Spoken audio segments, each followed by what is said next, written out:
মামলা প্রত্যাহারের দাবি কিন্তু জানানো হয়েছে। আমরা সরাসরি আপনাদের দেখানোর চেষ্টা করছি। আপনারা দেখছেন 1224 লাইভে। আপনারা দেখছিলেন দর্শক, যেটি আপনাদের দেখানোর চেষ্টা করছে এই মুহূর্তে যে চিত্রটি মূলত দেখানোর চেষ্টা করছি। আপনাদের জানিয়ে রাখি যে এমন আন্দোলন কিন্তু গত কয়েকদিন ধরে হয়েছে। পুলিশি বাধা আমরা দেখেছি, গ্রেপ্তার করতে দেখেছি। শিক্ষার্থীদের যে মিছিল ছিল, কর্মসূচি সেগুলোতে পুলিশের বাধা দেওয়া দেখেছি। কিন্তু তবে আজকে সকাল থেকে বেশ কয়েকটি প্রোগ্রাম হয়েছে এবং শহীদ মিনারের এই প্রোগ্রামে আমরা দেখছি যে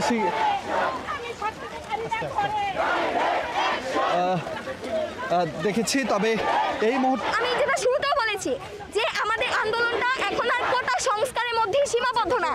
আমাদের আন্দোলন হচ্ছে আমাদের ভাইদেরকে মারা হয়েছে, আমাদের ভাইদেরকে নির্মমভাবে হত্যা করা হয়েছে।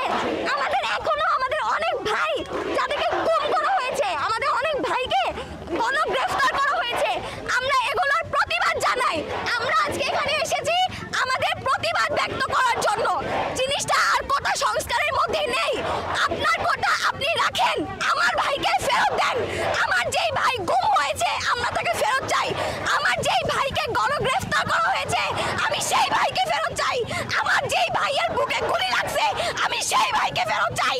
উনি যদি আমাদের ভাইকে ফেরত দিতে না পারে আমরা এই খুনি সরকারকে চাই না। ওনার বাবা আমাদের জাতির পিতা বঙ্গবন্ধু শেখ মুজিবুর রহমান বলে গেছেন যে খুনির সাথে আমি বৈঠকে বসবো না। আমরাও কোনো খুনির সাথে বৈঠকে বসবো না। আমরা বসবো তখনই যখন উনি গদি ছেড়ে এসে প্রকাশ্যে ক্ষমা চাইবেন। উনি ওনার একটা আগের ভিডিওতে উনি বলছেন যে যখনই আমাকে ছাত্র জনতা বা আমার দেশের নাগরিক আমাকে চাইবে না আমি সরে যাব। তাহলে এখন উনি কেন বুঝে না বোঝার ভান করছেন? উনি বারবার বলছেন যে কিছু হলে উনি অন্য বিরোধী দলের নামে চাপিয়ে দিচ্ছেন। বাট এটা ঠিক না। দেশের জনগণ, ছাত্র জনতা কেউই ওনাকে চায় না। আমি সেনাবাহিনী এবং পুলিশের যেই সদস্যরা আছে তাদেরকে আহ্বান জানাবো যে আপনারা ন্যায়ের পথে আসেন। আপনাদেরকে দিন শেষে চিকিৎসকের কাছে আসতে হবে। আপনারা যদি অন্যায়ের পথে থাকেন এবং আমাদের ছাত্রদের হত্যা করতে থাকেন, কোন চিকিৎসক আপনাদেরকে চিকিৎসা দিবে না। আপনাদের ছেলে মেয়েকে স্কুল কলেজ প্রতিষ্ঠান যা আছে সব জায়গায় খুনির ছেলে মেয়ে বলা হবে। আপনারা আপনাদের ছেলে মেয়ের মুখের দিকে তাকিয়ে হলেও আমাদের সাথে ন্যায়ের পথে নেমে আসেন। এটাই আমি